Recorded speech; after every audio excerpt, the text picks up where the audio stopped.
तर कोल्हापुरात शिवसेनेकडनं जल्लोष करण्यात आलाय। वर्धापन दिनानिमित्तानं जिलेबीचं वाटप करण्यात आलेलं आहे। ढोल ताशांच्या गजरात शिवसैनिकांनी आनंद साजरा केलाय। ढोल ताशांच्या गजरामध्ये शिवसैनिकांकडून आनंद साजरा केला जातो आहे। कोल्हापुरातील छत्रपती शिवाजी महाराज चौकामध्ये हा जल्लोष केला जात आहे। वर्धापन दिनानिमित्त आज शिवसेनेकडनं हा जल्लोष केला जातोय। ढोल ताशांचा गजर आपल्याला पाहायला मिळतोय। शिवसैनिकांकडून आनंद व्यक्त केला जात आहे।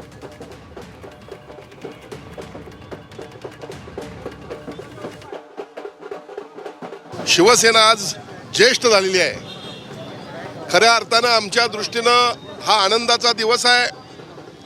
वंदनीय शिवसेना प्रमुख श्रीमान बाळासाहेब ठाकरे यांनी 19 जून 1966 साली महाराष्ट्रातील तमाम मराठी बांधवांना न्याय देण्यासाठी शिवसेनेची स्थापना केली।